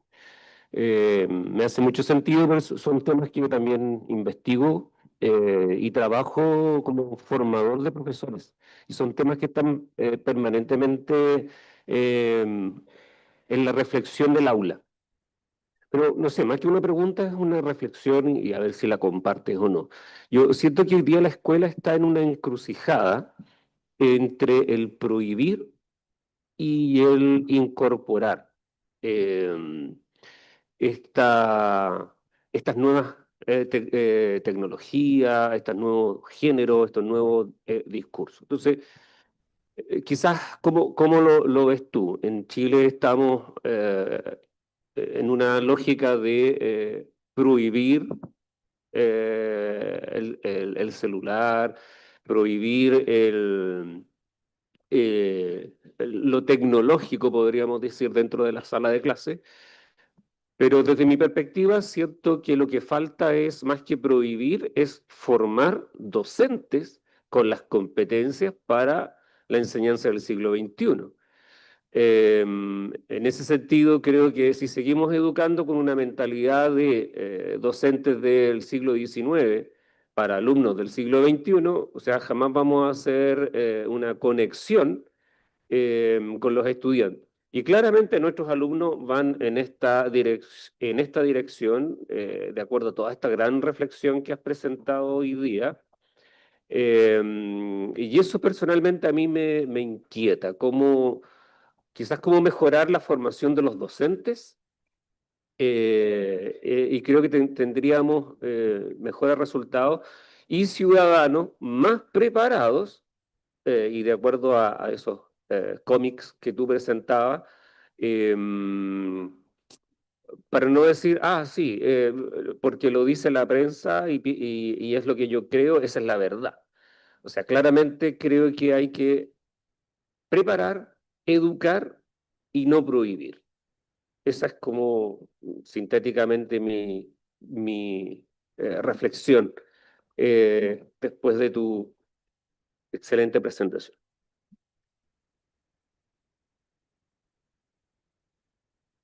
Si te parece, Paula, le damos la otra pregunta y después integras en tu respuesta. Aquí. Sí, sí, profesora María Paula, interesante lo que usted ha profundizado. A mí me quedan dos más bien cuestionamientos, ¿no? El primero, hablábamos hace un tiempo de deshumanizar para nuevamente rehumanizar, ¿no? Y ahora el tema es cómo hablamos entonces de humanidades digitales o de las competencias que hablaba hace un momento el profesor En nuestra universidad estamos trabajando, por ejemplo, ahora el tema de competencias humanas para el futuro. Precisamente por esto, inteligencia artificial, por todo esto, ¿cómo tenemos que rehumanizar entonces la técnica? ¿O tenemos que volver a que el ser humano sea el protagonista de él mismo frente a la técnica, no la técnica sea lo que domine al ser humano? No sé, una reflexión desde ahí. ¿Alguna otra pregunta, un comentario? Bueno, con esto entonces después. Muchas gracias. Profesora, bueno, un gusto escucharla. Y cuando yo era chica y mi mamá me decía que no a algo que yo quería hacer, y yo le decía que a una amiga le habían dado permiso, ella me respondía, es más fácil decir que sí que no, porque para decirte que no, yo te tengo que dar una explicación de por qué te digo que no te doy permiso para hacer tal o cual cosa. Yo pienso, estoy también pensando mucho en todo esto en este momento y me pregunto, ¿hay un punto de comodidad en aceptar determinadas cosas como están, que nos ponen en riesgo como seres humanos racionales? Usted decía, bueno, era el razonamiento moderno contra el contemporáneo, pero, y parece que somos raros por decir, eso no tiene sentido, esa explicación no tiene sentido. No pasa, no pasa por esto, por la comodidad de decir, bueno, ahora es así, yo pienso que es así, y no ponernos a analizar realmente como seres humanos la verdad, o no quiero decir la palabra verdad, pero lo que nos está pasando. Bueno, Paula, no tenemos más, pero te dejamos entonces. Sí, y no solo no, por eso además no tengo respuestas, pero bueno, les agradezco los comentarios que son súper pertinentes, evidentemente, pero yo creo que la respuesta sería, bueno, hay que repensar todo, o sea, hay que tener como la audacia de reinventar, ¿no? Quizás no es, bueno, y ¿cómo formar? O sea, hay que formar docentes, ustedes dijeron esto, ¿no? Formar docentes con las competencias del siglo XXI. Claro, pero ¿cuáles son esas competencias, no? ¿Y quién fue? ¿Cómo se forma un docente del siglo XXI? Entonces, quizás incluso inventar otras palabras, ¿no? Porque formar docente, ¿no? Todas esas palabras están muy cargadas incluso con todo este vocabulario de la disciplina, de lo escolar, ¿no? Y que quizás es como, ¿por qué nos cuesta tanto adaptar la escuela? Que quizás la escuela es inadaptable al siglo XXI, ¿no? Entonces, bueno, ¿qué? A ver, como estamos en esta crisis tan grande, creo que, como suele decirse, ¿no? Lo más interesante de las crisis es que ponen todo en cuestión y entonces ahí invita a la audacia del pensamiento. Entonces, si tuviéramos que reinventar, ¿qué inventaríamos? Eso está habilitado. Y es muy difícil, ¿no? Nos cuesta mucho pensar un equivalente a la escuela, porque tal vez ni siquiera es la escuela. No necesariamente sería una escuela. Porque la escuela fue justamente lo que se inventó el siglo XIX para ese tipo de sociedad. Y lo mismo, ¿no? Como, o sea, estoy respondiendo allí, pero es muy parecida a la tuya en general, ¿no? A todo lo que dijeron. Porque incluso la misma idea del humanismo, ¿no? De nuevo, ¿no? El humanismo, claro, sonaba muy lindo, pero ya no suena tan lindo, ¿no? O sea, las manos sucias de sangre, la misma la civilización, ¿no? Que para Freud cuando decía, bueno, en nombre de la civilización. Ya ahora cuando uno dice esa palabra, medio conoce. O sea, la crítica es pertinente a todo eso, ¿no? Porque se hizo en nombre de lo humano, crímenes gigantescos, en nombre de lo civilizado, crímenes gigantescos que están cada vez más a la vista, ¿no? En ese sentido, yo me refiero a la hipocresía del mundo moderno, ¿no? La hipocresía del mundo moderno de que valores supuestamente bonitos, progreso, humanismo, civilización, docente, educación, todo eso venía muy ensangrentado, ¿no? Ensangrentado y disimulado al mismo tiempo. el cinismo contemporáneo no disimula, ¿no? En buena medida, tipo dice, no hace falta más fingir. Y digo, va, saco la plata, ¿sabes? No hay más plata para los hospitales, que se mueran todos. Entonces, el proyecto moderno, o sea, no estamos comparando, ¿no? Son modos distintos de organizar las cosas. Si bien la hipocresía era pésima, el cinismo también lo es, o sea, pero no son las únicas opciones posibles, ¿no? Y ahí lo tuyo de que era cómodo. Yo creo que ahora nadie está cómodo. O sea, me parece que hay una incomodidad gigantesca. No tanto es que la ansiedad, el cansancio, todo, pero sobre todo la frustración. O sea, está todo el mundo frustrado. O sea, ansiedad, depresión también, porque nadie, aunque haya esta supuesta habilitación a hacer lo que uno quiere, nadie lo logra. Entre otros motivos, porque ni siquiera se sabe qué es lo que uno quiere. No quieres cosas contradictorias porque está habilitado. Quiero esto, pero también quiero lo contrario. Y no puedo, y yo no tengo la culpa la tiene el otro. Entonces también toda esa proyección de resentimiento, ¿no? O sea, si yo no puedo es porque alguien debe estar haciendo las cosas mal para que yo no pueda, porque yo no me hago cargo. Desresponsabilizarse también. O sea, no estoy defendiendo la culpa moderna, pero sí una responsabilización y una autocrítica también. O sea, una autocrítica del proyecto moderno que ahora, como está todo tan en crisis, tendemos a idealizarlo, como al humanismo, a la civilización y todo, y por eso en el libro yo destaqué lo de la hipocresía, porque había mucho de criticable en ese mundo. Y la crítica la hicimos mucho desde acá. Yo aprendí en la Universidad de Buenos Aires a criticar al mundo moderno. Lo que pasa es que de repente vino una crítica que nos sacó la alfombra, así de tipo. Y entonces creo que el desafío, que es gigantesco, es hacer una crítica lo suficientemente audaz como para pasar por arriba de esta otra crítica también. Y que puede ser incluso cínica, pero no este cinismo al que nos acostumbramos en los últimos tiempos, sino un cinismo más inteligente, ¿no? Como el cinismo reivindicado en la era moderna, a partir de los artistas, filósofos, el mismo Foucault tiene el coraje de la verdad. Yo suelo mencionar a Oscar Wilde como un gran cínico del siglo XX, el arte del siglo XIX y XX, y la filosofía, de modo más o menos marginal, reivindicó cierto cinismo para criticar la hipocresía.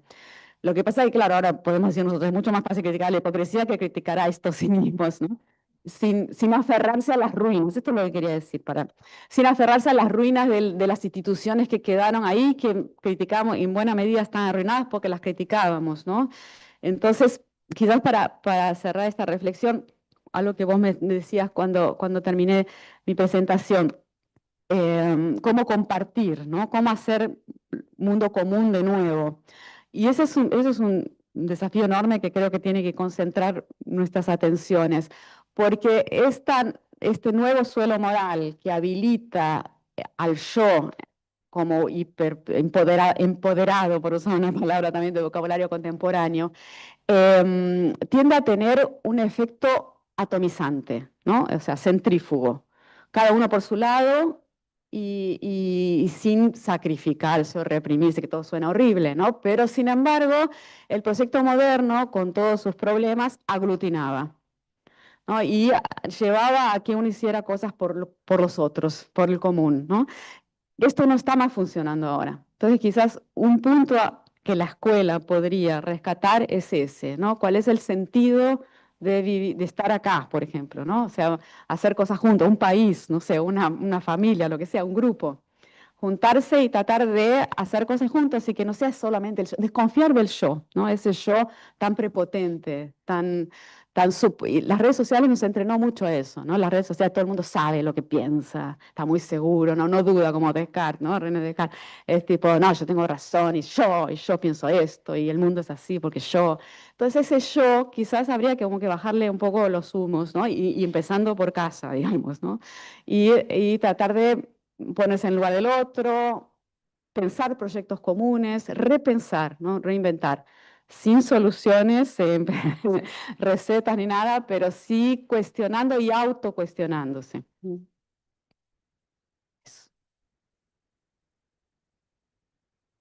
Muchas gracias.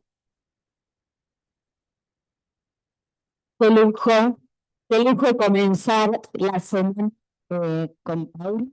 Y si así comenzamos, imagínense cómo vamos a comenzar esas jornadas. Y entonces ahora Estoy en el entrepiso, ¿sí? Estamos en el entrepiso. Subsuelo.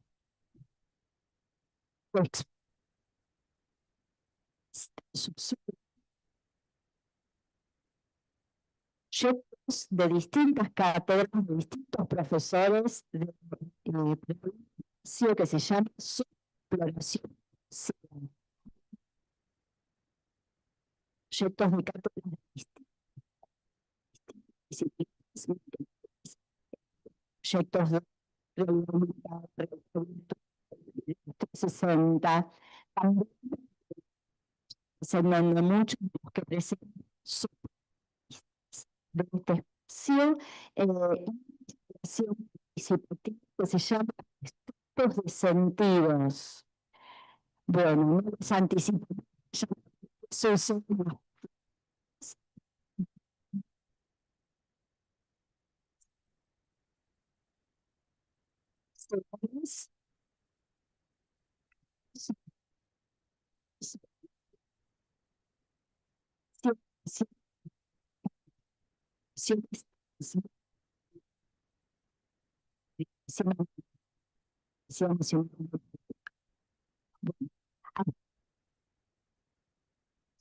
subsuelo y el están para que dejo estas cosas. Yo, y un aplauso. Aquí tenemos y un